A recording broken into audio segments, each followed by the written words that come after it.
Hello, Squid and Octo kids. Welcome to It's a Splat Theory. I'm your host, Kat, and today I want to talk about the Sunken Scrolls and where they came from. So let's super jump right into it. Now, you probably think it's obvious they're all from the Octarians, right?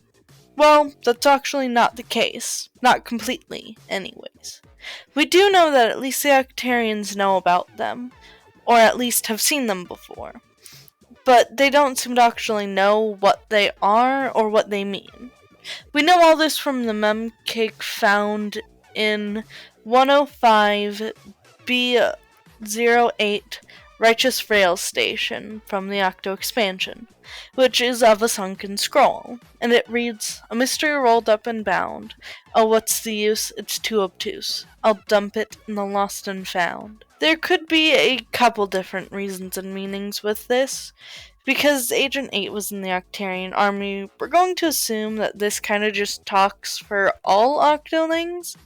It would make sense since this is what Nintendo gave us. With the mem cakes saying they'll dump it in the lost and found, that's probably how they get to the random places on the stages, just the Octolings dropping it off. By what it means by it's too obtuse, well, we'll have to sidetrack for that one. You see, one of the big things with the Sunken Scrolls, at least for the first two games, you only see them from the perspective of an Inkling, and almost no Inkling would know the Octarian language. So that would mean that either the Sunken Scrolls are in Inkish, or Captain Cuttlefish, or maybe even Marie, translated the Sunken Scrolls from the Octarian language into the Inkling language. But with both of those things, there are a couple holes in the theory. Because for the first one, some of the Sunken Scrolls, like Sunken Scroll 2, 5, and 6 of the first Splatoon, and from the second Sunken Scroll 2, 14, and 23, would all be in the Octarian language already. And then you could say that they just translated them. Well, we would have multiple that would be in Inkish since it's stuff about the Inkling Society that the Octarians wouldn't know or just wouldn't normally already have.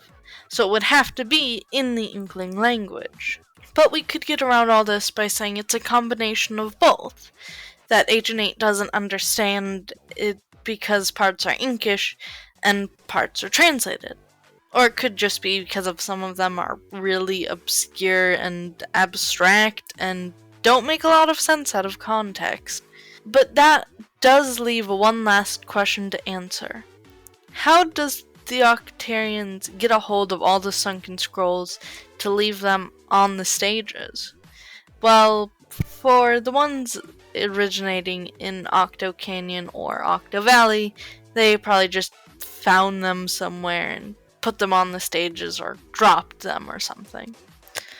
But then there are the ones from the Inklings. Well, I have another two thoughts for that. One is with how you would get to the hero mode for all three of the Splatoon games. You see, you go through a gate, a little tucked away but still very much in a public space. And honestly, it looks like a drain, and a piece of paper or a small thing could get through, or someone could just drop it or something, and then it would fall to Octo Valley or Octo Canyon. So that could be one explanation. Or there's a second way, which is that the Octolings stole every Sunken Scroll that are originated from the Inklings, possibly to learn more information about them, or that they could just steal stuff from them. The one thing with that, though, is that it would mean that the Octolings or Octarians had to leave Octo Canyon or Octo Valley to get them. And it seems that most have never done that, so it complicates on how they would steal the things. That's all for today. I apologize for this video being a little bit all over the place, but if you did enjoy it, super jump over to that like button, splat the subscribe, and ring the notification bell.